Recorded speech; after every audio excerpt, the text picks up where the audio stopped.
Towards the end of the toy line and the animated series lifespan, LJN Toys released some of what I think are the most creative action figures ever released.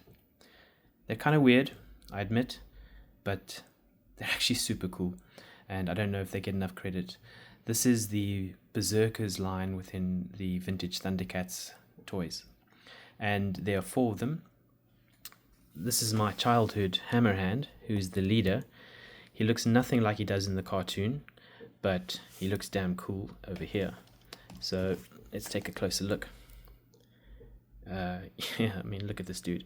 He's pretty crazy with this giant leg, foot, and hammer hand. When you buy this guy, he's often missing these purple cables or pipes, or if they are present, then they're often detached. So if that's the case, a little bit of super glue usually does the trick, gets them back on.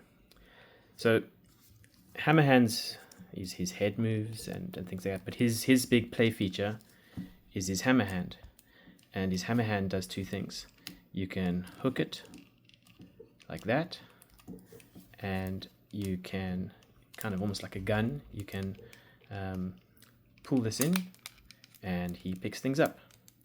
And to release his hand, you push it in and it pops out again. So super cool. It's manipulable, you like a gun, and you can release and release.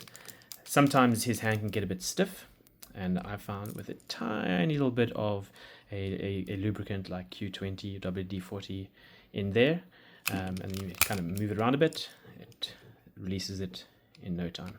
Also, it took me a while to figure out you have to push this in to get it to come up.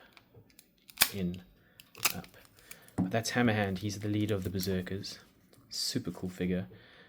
Really made an impression upon me as an 80s kid. Next we have Top Spinner. Again, you know, it's a weird line. It's difficult to play with this kind of toy in any meaningful way, given its huge, thick base and unorthodox shape. But the reason why he has this shape is because if you push this lever at the back, he starts spinning. And what you want to check with him is that he's got his flail and his shield, which are permanently attached, so they shouldn't come off. Again, amazing sculpt design, quite cartoonish, which is a silly thing to say, these were cartoons, but you know what I mean, very stylized face design. But that's Top Spinner. Again, sometimes these guys, they need a little bit of coaxing to get going. And then we get on to Ram Bam.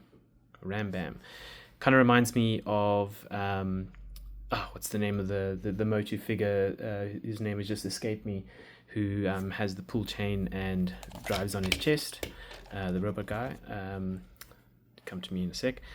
Ram Bam has a tire in his belly, and what you'll look for in this guy is paint rub on his face, and up the top there you can see, because this dude's going to be driving on his face, so he often comes with a lot of paint rub, so it's quite hard to find one with a nice face. I don't use this guy a lot because the actual mechanism uses a braided rope, and that can degrade over time.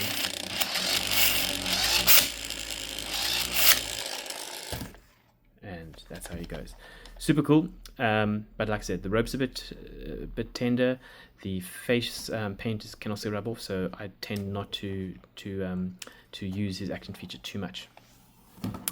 And then finally we get Cruncher. Cruncher, you'll often find a lot of paint rub on his metallic sides, front rather. And what Cruncher does is he's the real bruiser of the lot. You put a character in there, and you push the side button, and he lifts them up.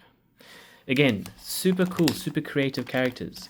Because of their shape and style, kind of hard to integrate into regular play, but standing still on their own with their action features, they really, really stand out. And that is the LJN Vintage Thundercats Berserkers.